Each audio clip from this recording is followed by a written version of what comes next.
9월 6일 공화당 최고위원회의를 시작하겠습니다. 오늘은 박근혜 대통령께서 불법 배신 감금 옥중투쟁 1621일째 되는 날입니다. 집안에도 큰 어른이 없으면 집안이 시끄럽잖아요.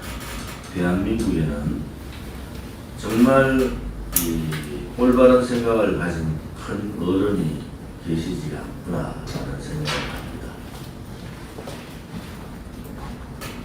윤석열의 고발 사주 사건 의혹에 대해서 정치권이 시끄럽습니다. 어제 불려지지만 우리 공화당이 보도자료를 낸 이유도 윤석열의 고발 사주 의혹은 굉장히 중요한 상황들이다. 지금 여러분들이 아시다시피 오영태 녹취록에 나오는 많은 사람들이 지금 언론을 도배하고 있습니다.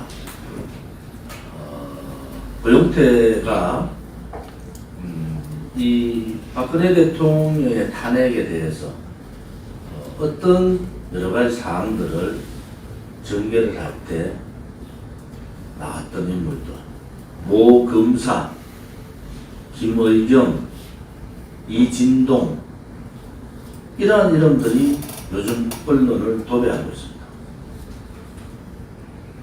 국민의힘은 정당으로서의 가치도 또 야당으로서의 투쟁성도 없지만은 전략적으로도 굉장히 부족하다 이렇게 봅니다.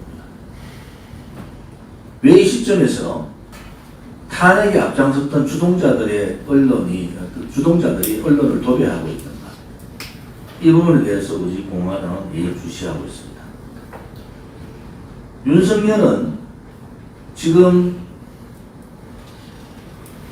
고발 사주 의혹보다도 더 큰 일들을 지난 탄핵 정부에서 했고 실천했습니다.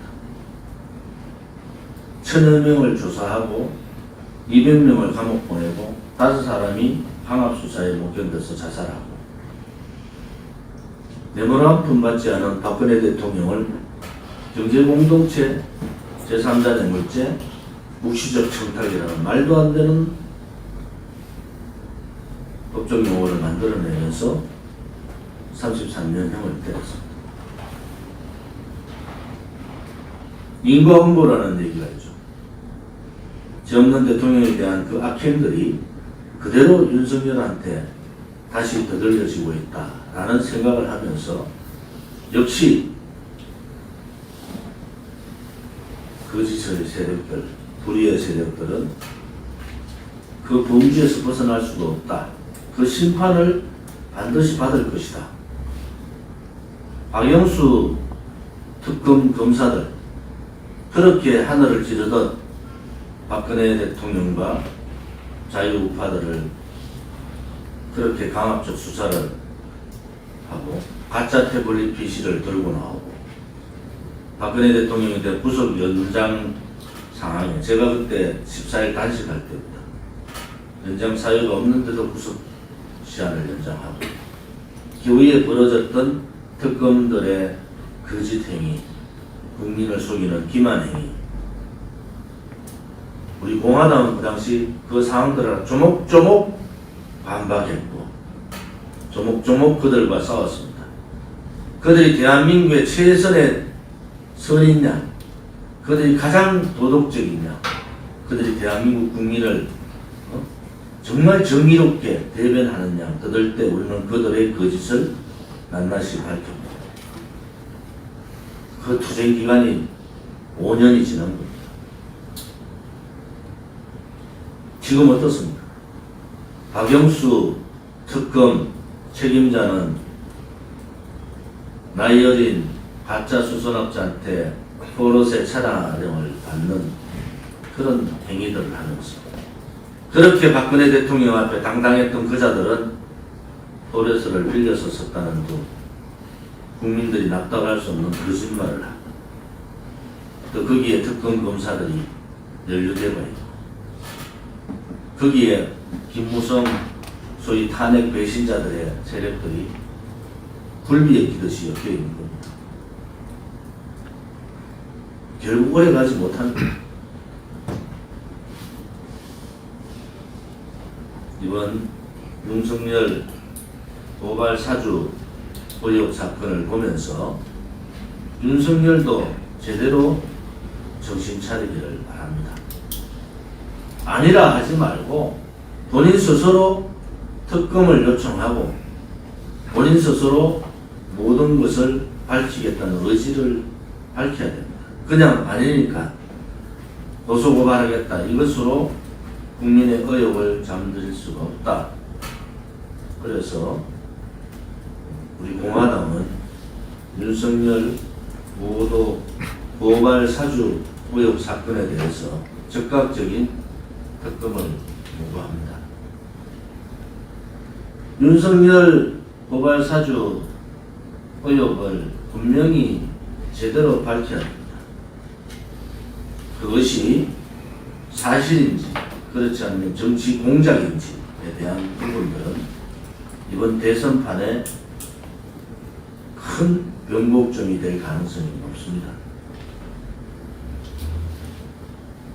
윤석열을 국민의힘에 끌고 간 자들 지금 조용하게 있어요.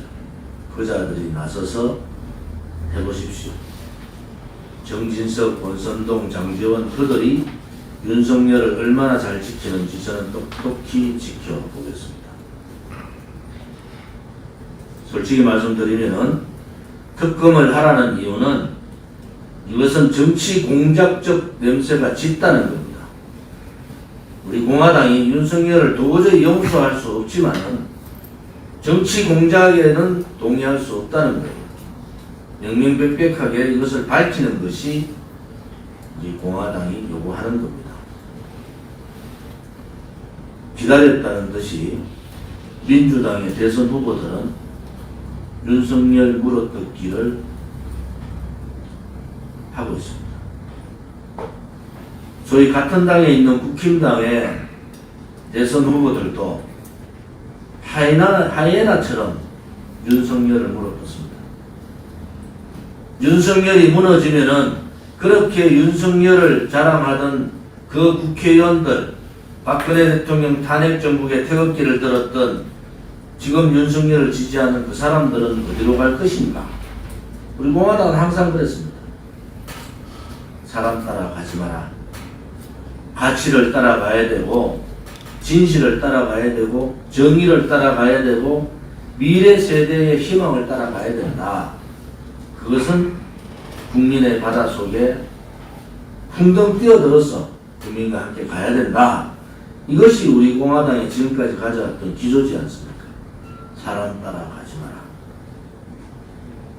우리 공화당은 이미 정당혁명을 통해서 사람 따라가는 정치 이미 벗어났습니다. 우리 공화당에 여기 있는 저를 비롯한 지도부 누구도 권력에 대한 욕심이 없어요. 권력에 대한 욕심이 없는 반면에 진실, 정의에 대한 욕심은 대단히 큽니다. 진실, 정의에 대한 욕심은 대단히 큽니다. 그것이 우리 공화당을 버티게 하는 버팀목이다. 이렇게 봅니다. 그 굶주린 하이에나 중에서 홍준표, 막말 홍준표가 가장 신이 났어요. 홍준표는 과연 하늘을 우러러 잘못한 것이 없는지 지켜보겠습니다. 본인 스스로 잘못한 것이 없다 그러면은 제가 밝힐 수도 있습니다. 홍준표는 자중하고 스스로를 돌아보기 바랍니다.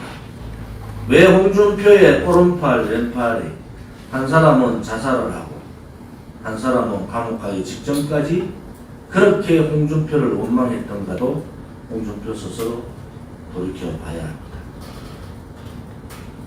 홍준표가 나는 하늘 우러러 한 점 부끄러움이 없다고 말한다면 삶은 소대가리가 웃어집니다. 정말 대한민국에 사람이 이것밖에 없는가 라는 생각을 하면서 우리 공화당이 정말 창당을 잘했구나. 우리 공화당이 정말 이 길을 제대로 잘 걸어왔구나라는 생각을 합니다. 우리가 우려했던 대로 이재명이 충청권에서 55% 가까운 지지를 받았습니다. 거의 민주당 선거는 김 빠진 맥주 같은 상황으로 갔어요.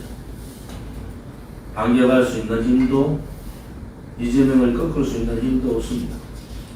이재명한테 주어졌던 그 형수에 대한 막말, 이재명 부인의 막말, 진상을 밝혀야 되겠지만은 셀프 섹스, 입에 주워 담을 수도 없는 초등학생들이 보면은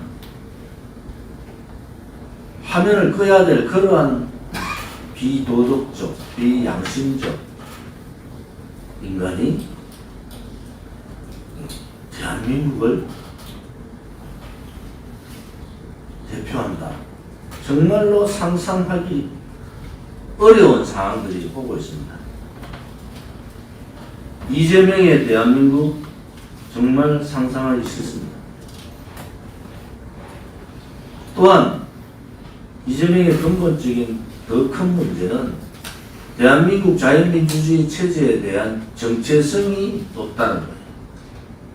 정체성에 대한 확신이 없다는 거예요. 그가 가고자 하는 길이 자유민주주의 체제인지 민중민주주의 사회인지 공산사회주의 사회인지 명확하지를 않습니다. 그런데 지금까지 그가 보인 행태를 봐서는 자유민주주의 체제가 아닌 것은 분명합니다.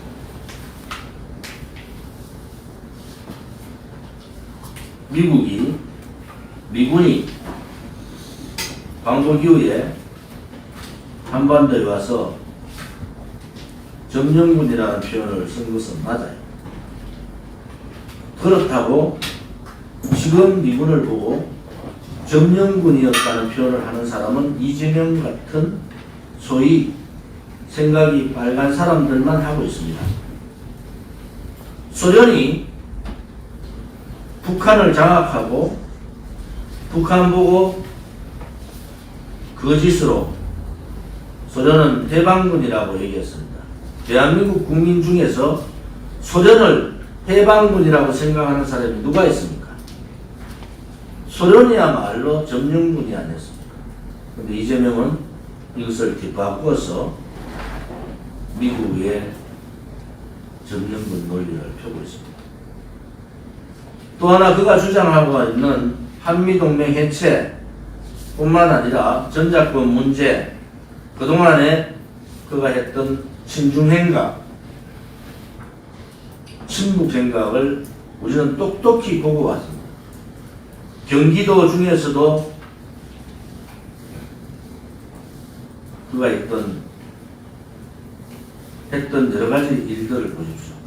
경기도의 많은 낙하산 인사, 경기 동부연합 중심, 한충년 중심, 이러한 사람들을 중심으로 시민단체에 지원을 하고 거세를 늘린 사람이 이재명입니다. 성남시를 해방구로 만든 그 장본인이 이재명입니다. 대한민국이 이재명의 나라가 되면은 대한민국은 자유민주주의 체제가 끝장나는 겁니다. 이제 사회주의 독재, 좌파 독재는 문재인 손에서 끝장내야 됩니다. 이것이 이재명까지 넘어가면 대한민국은 정말 희망이 없는 나라가 됩니다. 그런데 어린애 같은 애송이 이준석은 문재인 정권의 자유민주주의 체제 침탈, 상권 분립의 침탈, 자유시장 경제의 침탈, 위대한 대한민국의 역사 뒤바꾸기를 시도했던 문재인 정권과 여야정 협의체를 하자고 제안했습니다. 정신이 없어도 제대로 없는 겁니다. 지금은 여야정 협의체가 아니라 문재인 좌파 독재 정권을 끌어내리고 촛불에 앞장섰던 민노총과 전면전을 하고 그들과 싸워야 됩니다. 그런데 여야정 협의체를 하면은 다음 대통령 선거는 하나 안 하나 볼 것도 없습니다. 그것이 공산사회주의자들, 좌파들의 속성입니다. 그 속성을 똑같이 따라하고 있는 이준석을 보면서 또 국힘당의 대선 후보들이 오늘도 사람이 죽어나가고 자영업자들이 무너지고 중산층이 몰락 단계에 들어가고 예산은 604조라는 슈퍼 예산을 쓰고 국가 부채는 1100조를 넘어서 공공기관 포함해서 1600조가 가고 미래 세대는 직업 고사하고 결혼도 직장도 미래도 잃어버린 세대가 되어버린 양옥의 시대에 이 암흑의 시대를 만든 문재인 정권과 여야정 협의체를 한다? 이것은 있을 수 없는 일입니다. 야당이기를 포기한 야당은 야당이 아닌 겁니다. 문재인 이중대 역할을 하려면은 야당을 포기해야 되고 야당을 포기하지 않는 이 비굴한 비겁한 국힘당을 국민들이 버리면 됩니다. 보수우파 자유민주주의 체제 수호의 국민들은 50%를 훨씬 넘어요. 국힘당이 있어서 지지하는 것이 아닙니다. 올바른 정치, 진실된 정치, 정의로운 정치, 자유민주주의 체제를 지키는 정치를 하는 정당을 국민들이 선택하시면 되는 겁니다. 지금이라도 늦지 않았어요. 지금이라도 국힘당의 문재인 좌파 독재 정권 이중대 역할을 막아야 합니다. 문재인 좌파 독재 정권을 싫어하고 이재명이 다시 사회주의 좌파 독재 정권을 만드는 것을 싫어하면은 국힘당을 버려야 됩니다. 그리고 우리 공화당을 지지하시면 됩니다. 그러면은 세상은 바뀔 수가 있고 이번 대통령 선거에서 잃어버린 탈취당한 박근혜 대통령의 정권 탈환을 할 수가 있는 겁니다. 우리 공화당은 이러한 부분에 있어서 매진하고 또 매진하겠습니다.